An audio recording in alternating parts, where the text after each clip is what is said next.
কুমিল্লায় ছড়িয়ে পড়েছে শারদীয় দুর্গোৎসবের আমেজ। জেলা ও নগরের বিভিন্ন মন্দিরে চলছে হিন্দু ধর্মাবলম্বীদের সবচেয়ে বড় ধর্মীয় উৎসবের প্রস্তুতি। কারিগররা ব্যস্ত দিনরাত প্রতিমা তৈরিতে। এদিকে কুমিল্লা পুলিশ সুপার নাজির আহমেদ খান জানান, এবারের পুজো উৎসব মুখর ও শান্তিপূর্ণভাবে সম্পন্ন করতে ব্যাপক প্রস্তুতি নেওয়া হয়েছে। জানা গেছে, গতবারের চেয়ে ৬৪ বেড়ে এবার জেলা ও নগরীর ৮১২টি মণ্ডপে দুর্গাপূজা অনুষ্ঠিত হবে। প্রতিটি মণ্ডপে এখন কাঠামো বাঁধার কাজ প্রায় শেষ। কোথাও প্রতিমায় তুলিতে রঙের আঁচড়ের প্রস্তুতি, কোথাও আবার প্যান্ডেল তৈরিতে ব্যস্ত।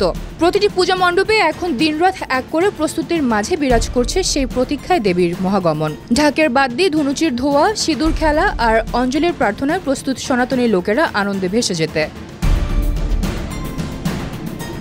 সনাতন ধর্মাবলম্বীরা মনে করেন, শারদীয় দুর্গাপুজো শুধু একটি ধর্মীয় উৎসব নয়, এটি এ অঞ্চলের সাংস্কৃতিক অবিচ্ছেদ্য অংশ। পূজা মণ্ডপে এখন প্রতিমা তৈরি নয়, যেন তৈরি হচ্ছে মানুষের হৃদয়ে মিলনের সেতু। একটা দুর্গা প্রতিমার সাথে দুর্গা থাকে, তারপর আপনার এই অসুর থাকে, মহিষ থাকে, সিংহ থাকে, কার্তিক, গণেশ, লক্ষ্মী, সরস্বতী, হাঁস, পেঁচা, ময়ূর, এগুলা সব কিছুই থাকে। এগুলা তৈরি করতে আমাদের একটা প্রতিমা তৈরি করতে 20 হতে 30,000 টাকা খরচ হয়, মানে ছোটগুলা। আর যদি বড়গুলা তৈরি করতে যাই, ওইগুলো আরো বেশি খরচ হয়, ওইগুলা 50,000 60,000 টাকা খরচ হয়ে যায়। মাটি, খড়, বাঁশ সহ প্রতিমা তৈরির সামগ্রীর দাম বৃদ্ধির কারণে এবারও বেড়েছে প্রতিমা তৈরির খরচ। এদিকে বেড়েছে কারিগরদের মজুরি। এই সরস্বতী পূজার সময় যে আমরা মাটিটা আনছি, তখন মাটি আনছি 3 থেকে 3500 টাকা এক গাড়ি। সেই মাটি এখন 6,000 টাকা, 6,500 টাকাও মাটি আনছি। কিন্তু এবার যে খড়ের দাম, খড়টাও 200-250 টাকা ছিল গতবার পূজার সময়, কিন্তু এবার 300-350 টাকা আর কি খড়ের দাম। বাসার দামও বেশি, সুতুলের দামও বেশি। এই যে আমরা এই জায়গায় যে থাকি, এই জায়গায় ভাড়া দেওয়া লাগে, এইভাবে আর কি আছে আর কি এইভাবে। আর এখন যে আমরা ঠাকুরের কাজ যা শুরু করছি, আমাদের খুবই ভয়ঙ্করের ভেতরে চলতেছে।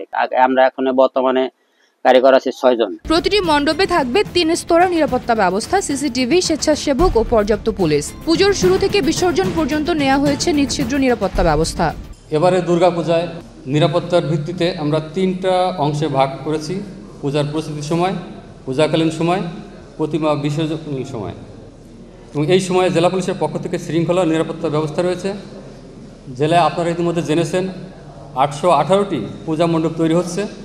মণ্ডপগুলোর গুরুত্ব বিবেচনা করে আমরা 3টি ভাগে ভাগ করেছি। এর মধ্যে 765টি পূজা মণ্ডপ এর প্রতিমা বিসর্জন হবে, বাকি প্রতিমাগুলো স্থায়ীভাবে রয়ে যাবে। আমাদের 950 জন পুলিশ সদস্য সার্বক্ষণিক পূজা নিরাপত্তা থাকবে। 90টি পুলিশ পেট্রোল তাদের দায়িত্ব পালন করবে। পাশাপাশি গুরুত্বপূর্ণ পূজা মণ্ডপগুলোতে আমাদের ফিক্সড পুলিশ টিম থাকবে। গোয়েন্দা তথ্য সংগ্রহের জন্য আমাদের ডিএসবি পুলিশের সদস্য সাদা পোশাকে নিয়োজিত থাকবে। পূজায় আগত পূজারী ও দর্শনার্থীদের নিরাপত্তাকে সর্বাধিক গুরুত্ব আমরা দিব।